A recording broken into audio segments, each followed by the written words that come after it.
The World Coronation Series Masters 8 extravaganza is roaring into sight. We know the tournament roster, but exactly who is facing who in the battles that will shake Pokemon anime history to its core. Let's talk about it.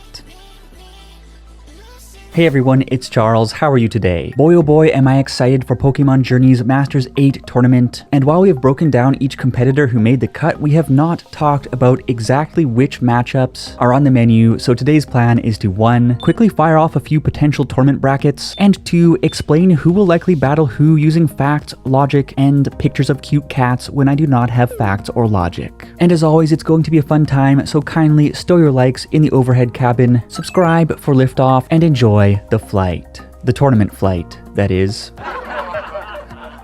Firstly, rather than presenting one tournament bracket prediction, here's a quick 5 bracket blast of tournament possibilities. Note that the brackets don't follow a conventional number 1 faces number 8, number 2 faces number 7, etc. format, because Leon and Ash obviously will not duke it out in the first round, so instead I assume the matchups will be selected by lottery. Also, the gray boxes mark fixtures that are all but decided based on the foreshadowed progression of the Journey's storyline. However, the others can be adjusted, and that is where the fun awaits. All of these bracket mockups present truly fascinating possibilities, and we are going to do things a little bit differently by structuring our conversation backwards, working from the finals back to the semifinals, back to the quarterfinals, because it is in the quarterfinals that the true unpredictability, unsung stories, and all kinds of surprises reside. So let me know your own bracket predictions, and here we go.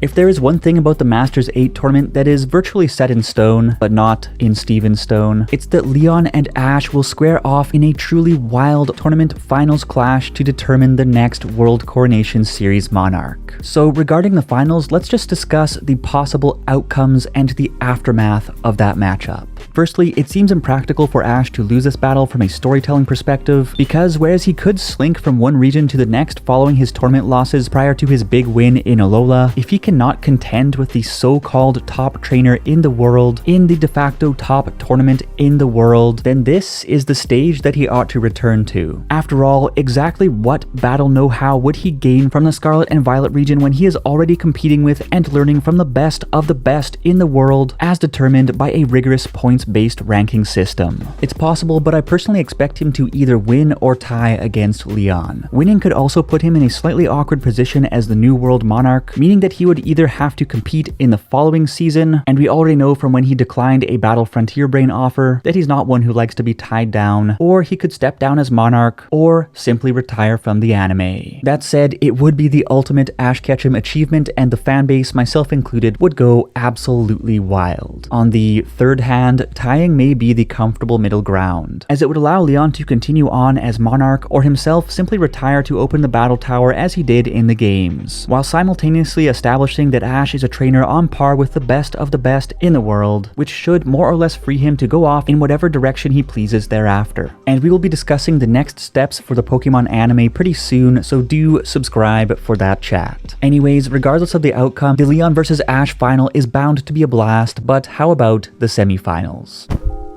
On one side of the semifinals bracket, we will almost certainly see Ash versus Cynthia after nearly a decade and a half of build-up. This will be an incredible clash, and with 5 out of 6 Pokemon on Cynthia's roster revealed thus far, it would be a treat if we did get to see her 6th. The other side of the semifinals bracket is more ambiguous, as while the Purple Panther himself is a given, his opponent is a bit of a wild card, and we could see either Steven, Iris, or Alan from what I can gather. So to briefly comment on each of these possibilities, ranked number 3 in the world, Steven is quite likely to overpower his round 1 opponent, unless it turns out to be Leon himself, or Cynthia, or the Pallet Town Plot Patrol, but aside from those scenarios, he is a pretty safe bet.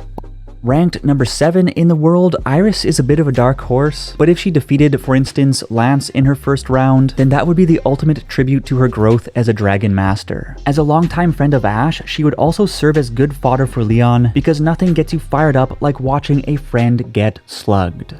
Lastly, ranked number 6th in the world, Alan is a very reasonable possibility, if only so that Leon's Charizard can defeat Alan's Charizard to demonstrate its supremacy on the tournament's Pokemon power scale. Personally, I think it would be more thrilling to see Ash battle Alan on the other side of the bracket, but an Alan versus Leon showdown, it checks out. As for the VS Leon semifinals matchups that I personally see as a no-go, Cynthia and Ash are off limits due to their destined match on the other side of the bracket. Diantha seems like an easy round 1 knockout as the lowest ranked Old Blood champion, and I just don't see what purpose it would serve to have Leon dunk on Lance again, other than to be savage. With that said, let's explore the quarterfinals, which will likely be the most colorful and surprise-packed segment of the event. There are tons of possibilities in the quarterfinals, so let's focus our discussion around who Leon and Ash's opponents may be, and afterwards discuss a few of the other possible matchups.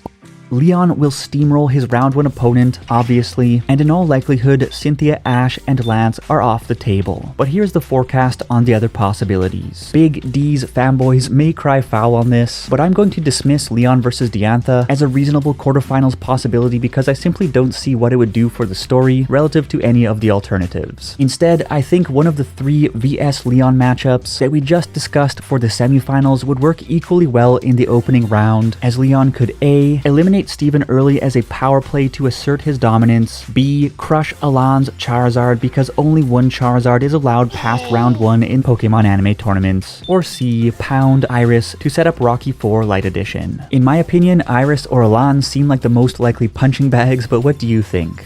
Ash's round 1 opponent is more straightforward, either Alan or Lance, in my opinion. After all, he has a date with Cynthia in the semifinals, he has already beaten Iris, Steven has never really been portrayed as a rival or mentor to him, and whenever he battles Diantha, he just pees his pants and faints anyways. Alan is a fan favorite choice, as we all want to see Ash settle the score against the trainer he could never beat, the bad man with the scarf drip who blue-shelled both his pet frog and his league dreams back in Kalos. Not to mention that Lucario's mentor returning to battle Mega Charizard X in round 1 could get the blue Batman Jackal truly fired up for round 2. Ash versus Lance is the other likely scenario, especially given the suspicious magazine coverage of the two that came out recently. Lance has been heralded as a powerhouse in the world of Pokemon across 3 anime series to date, and beating last year's runner-up would show that Ash is capable of squashing the same caliber of opponents as Leon. We've discussed most of our discussion today around the 2 big boys to beat, but regarding some of the likely possibilities for non-Ash and non-Leon round 1 matchups, Steven versus Diantha seems quite likely as a continuity nod to their history in XY, and I suspect that Steven would emerge victorious because he is Steven Stone. The other options are that we see Steven dunk on Lance, dunk on Alan to finish their unfinished battle from the Mega Evolution series, or he gets dunked on by Cynthia or Leon. But to be honest, all of these opponents seem better reserved for other matchups as far as the storytelling is concerned. Assuming that Cynthia is indeed locked in as Ash's semifinals adversary, as suggested by Pokemon Journey's artwork, rankings, and foreshadowing, then by default, Cynthia cannot encounter Leon in the tournament unless she whips Ash's butt and battles Leon in the finals, and thus Cynthia's round 1 opponent possibilities are limited to Alan, Diantha, Steven, Lance, and Iris. In my opinion, the singular thing that this matchup needs to do is to establish Cynthia as a top-grade, seasoned champion on par with Leon prior to her match with Ash. As such, top 4 contenders Lance or Steven would fit the bill nicely, but at the other extreme, Iris is also kind of an interesting possibility, since Cynthia originally mentored her in the Black and White era, and if Iris could hold her own against Cynthia, number 2 in the world, then even if she does not win, it would be a testament to how very far she has come. Well, faced with a big wall of question marks, those are my initial thoughts on how the Masters 8 tournament bracket could play out. But how about you? Let me know your predictions, and as always, let's chat.